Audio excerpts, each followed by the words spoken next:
شام میں یکسر تبدیل ہوتے ہوئے حالات، پے در پے ہونے والی تبدیلیاں، اس پر بات کرنے کے لیے ہمارے ساتھ موجود ہے مشرق وسطیٰ کے سیاسی و دفاعی امور کے ماہر ناصر عباس شیرازی صاحب۔ بہت بہت شکریہ شیرازی صاحب آپ کے وقت کا۔ سب سے پہلے فرمائے گا کہ یہ کیسے ممکن ہوا کہ آنن فانن 10 دنوں کے اندر اندر ایک باغی گروہ اٹھتا ہے اور وہ پیش قدمی کرتا ہے اور حکومت کا تختہ الٹ دیتا ہے، حتیٰ کہ صدر کو ملک چھوڑ کر بھاگنا پڑتا ہے؟ یہ آنن فانن کیسے ہوا سب؟ جی شکریہ۔ میرا خیال ہے پوری گلوبل ورلڈ اس وقت اسی کے اوپر فوکس ہے کہ اتنا ریپڈ چینج کوئی بھی توقع نہیں کر رہا تھا، لیکن میرا خیال ہے کہ اسے آنن فانن سمجھنے کی بجائے اگر ہم یہ 2011 سے جو وہاں انسرجنسی سٹارٹ ہوئی ہے اس کو اگر ایک پیٹرن کے طور پہ سٹڈی کریں تو پھر ہمیں سمجھ میں آئے گا کہ یہ کیوں ہوا اور کیوں اتنی تیزی سے جو ہے وہ یہ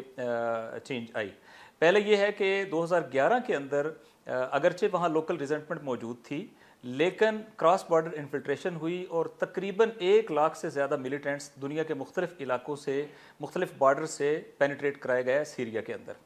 اور یہ وہ ٹائم تھا کہ جب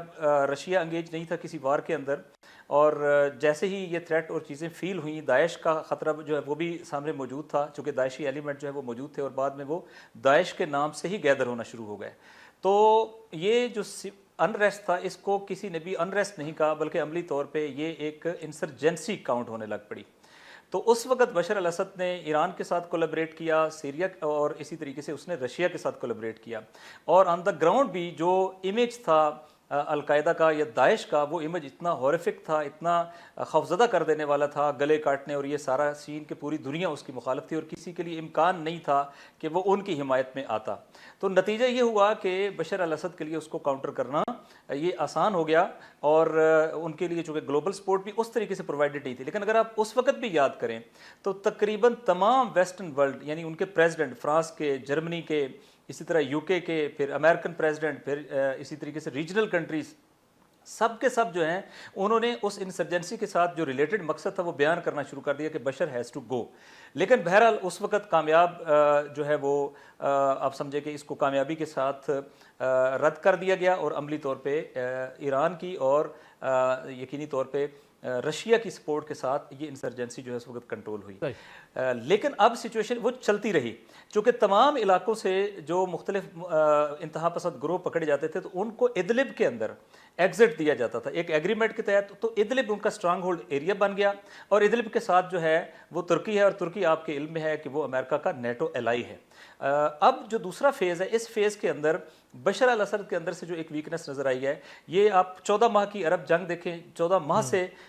جنگ جو ہے وہ مسلط شدہ ہے، لبنان کے اوپر بھی، فلسطین کے اوپر بھی، اور پھر تقریباً 300 سے زیادہ اسٹریٹجک ایسٹس کے اوپر اٹیک ہیں اسرائیل کے سیریا کے اندر۔ لیکن بشر الاسد نے نہ صرف یہ کہ ریسپونڈ نہیں کیا، بلکہ وہ فیسلٹیٹ بھی نہیں کر رہا تھا، اور وہ شاید یہ سمجھتا تھا کہ اس کے نتیجے میں جو اسرائیل کا بیک لیش آئے گا وہ اس کو برداشت کرنے کی پوزیشن میں نہیں ہوگا۔ یہ پہلی غلطی ہے جو اس نے کی۔ سیکنڈ یہ ہے کہ اس نے اپنے جو اسٹریٹجک الائز تھے ان کے ساتھ اپنے ریلیشن شپ کو ایک طرف رکھ کے اس نے سمجھا کہ اب موڈ جو ہے وہ ویسٹرن ورلڈ کی طرف ہے، تو وہ تھوڑا اس طرف جانا شروع ہوا، اور اس نے کچھ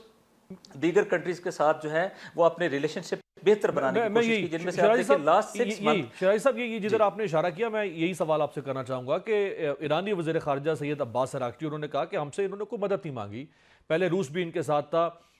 لبنان سے حزب اللہ نے ان کے ساتھ تعاون رکھا، ایران نے ان کے ساتھ تعاون رکھا، تو اس نے اپنے کسی دوست ملک سے جو ماضی میں اس کے ساتھ کھڑا رہا اس سے مدد یا کمک کیوں نہیں طلب کی؟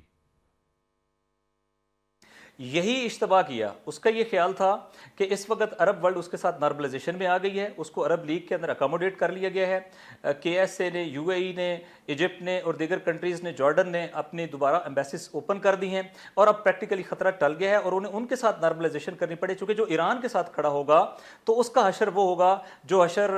مثلا فرض کرے فلسطینیوں کے ساتھ ہوا ہے کہ 50,000 لوگ مار گئے اور دنیا میں کوئی مدد کے لیے نہیں آیا، اور اسی طریقے سے جو لیبنان کے اندر ہوا ہے کہ اگر حزب اللہ کنفرنٹ کرنے کی پوزیشن میں نہ ہوتی تو وہ اس نے تو لبنان تباہ و برباد کر دینا تھا۔ تو وہ دیکھتا تھا کہ اس کی کوئی پیرٹی نہیں ہے کہ وہ اسرائیل کا اس طریقے سے مقابلہ کرے، چونکہ ایٹ ہوم وہ ویک تھا، اور کنٹینیوسلی اس انسرجنٹس کے مقابلے کی وجہ سے اس کی فوج کے اندر بھی ریزنٹمنٹ تھی، پھر سینکشنز تھیں، اور سینکشنز کی وجہ سے ملک میں اکنامک کرائسس تھا، اور جو ان کے انرجی کے پاور ایریاز تھے جس میں آئل اور دیگر انرجی کے ایریاز ہیں وہ سارے کے سارے ڈائریکٹ امریکن کنٹرول کے اندر تھے۔ تو وہ اپنے آپ کو اس نے فکس محسوس کیا، اور یہیں سے اس نے ایک اجتباہ کیا، اور اگر وہ اس وقت بھی ریزسٹنس کے ایکسس کے ساتھ کھڑا رہتا تو یہ چینج نہیں آتی۔ تو یہ بات ہے اگر اس نے یہ اجتباہ کیا جس کا آپ اشارہ دے رہے ہیں شیرازی صاحب، تو سوال یہ ہے کہ کہ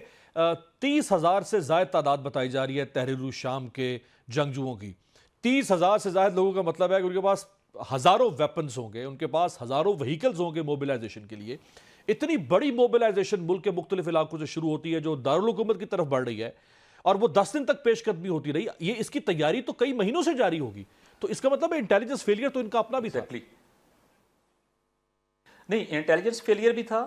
اور جو مجھے اندازہ ہوتا ہے, اگر آپ اپنے قریبی افغانستان کے پیٹرن کو یاد کریں,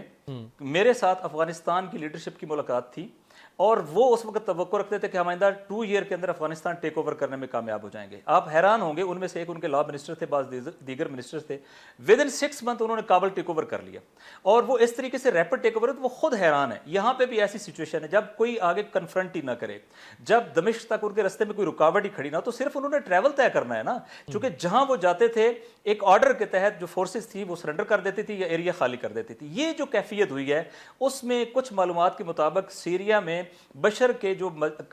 قریبی ترین بعض ٹاپ لیڈرشپ تھی, ملٹری لیڈرشپ, وہ کمپرومائز ہو چکے تھے. اور جب کوئی کمانڈر ایسا ہو کہ اس کی کوئی بات کی امپلیمنٹیشن ہی نہ ہو سکے, تو وہ پھر پریکٹیکلی اس کی بات لا حاصل ہو جاتی ہے. تو یہ اس کے ساتھ ہوا کہ ایک طرف جو ہے اس نے غلط لوگوں کے اوپر ریلائی کیا, دوسرا جو ہے اس کی ٹیم جو ہے وہ اس کا ساتھ چھوڑ گئی, اور تیسرا یہ ہے کہ جب آپ کی اپنی مشینری جو ہے وہ تھکی ہوئی ہو اور وہ پریکٹیکلی ریزلٹ, اور وہ جو نظریاتی لوگ تھے, چونکہ اس کے لوگ نظریاتی نہیں تھے, اگرچہ سیریا کو یہ کریڈٹ جاتا ہے ڈیورنگ بشر الاسد کہ بشر کی حمایت کاملاً نہیں کی جا سکتی, لیکن عملی طور پہ جو فرق ہے باقی ڈکٹیٹرز میں اور بشر الاسد میں, وہ بنیادی فرق یہ تھا کہ اس نے کبھی بھی اسرائیل کو تسلیم نہیں کیا, فلسطینیوں کے لیے سیف ہیون پرووائڈ کیا, لبنان کے لیے اسٹریٹجک ڈیپتھ پرووائڈ کی, لیکن گزشتہ 14 ماہ سے وہ ان چیزوں سے ہمیں ڈے ٹو ڈے وڈرال کرتا نظر آیا, اور ساتھ ہی اپنے آپ کو الائن کرتا نظر آیا ان ریجنل عرب اور کنٹریز کے ساتھ, جس کو خیال تھا کہ وہ شاید اس کو امیون رکھنے میں کامیاب ہو جائیں گے. لیکن یہی مس کیلکولیشن تھی. اور پھر اس کے بعد آپ نے دیکھا کہ جیسے تحریر الشام کی آپ نے بات کی ہے,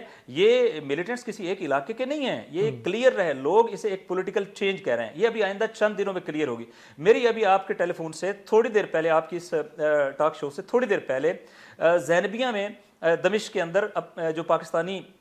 وہاں پر سٹینڈرڈ ہے پھنسے ہوئے, ان سے میری بات چیت ہوئی. انہوں نے کہا کہ اس وقت تقریباً 2 گھنٹے پہلے, یا تقریباً مغرب سے کچھ پہلے, لوگ آئے ہیں جو ویپن تھے, اور انہوں نے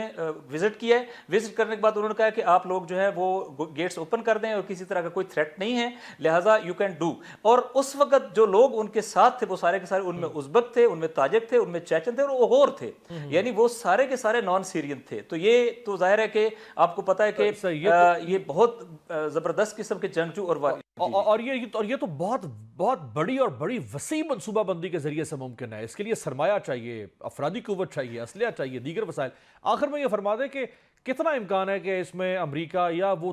اتحاد جو بشار الاسد کے خلاف گزشتہ 14-15 سال سے برسر پیکار تھا, اس اتحاد نے خاموشی سے یہ ساری پلاننگ کی, جس کا نتیجہ ہمیں کل دیکھنے کو ملا.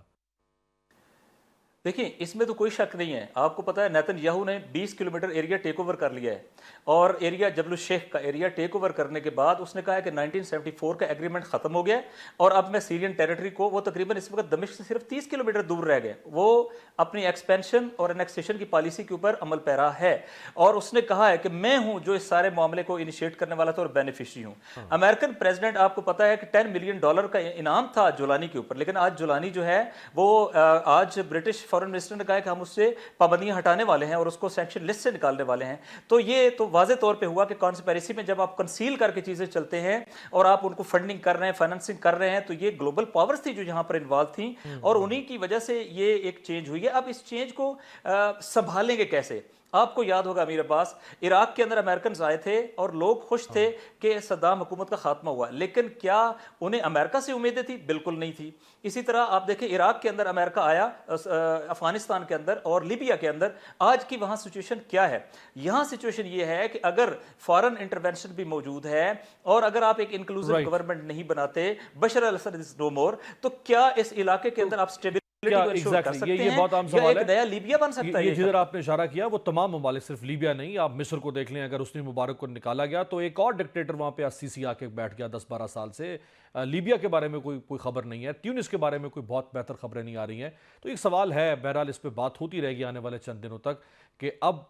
استحکام کس طرح سے آئے گا شام میں, اور کیا یہ تبدیلی خانہ جنگی میں تبدیل ہو جائے گی, ایک اور ڈکٹیٹرشپ میں تبدیل ہو جائے گی, یا کسی استحکام کی طرف جائے گی. بہت بہت شکریہ ناصر عباس شیرازی صاحب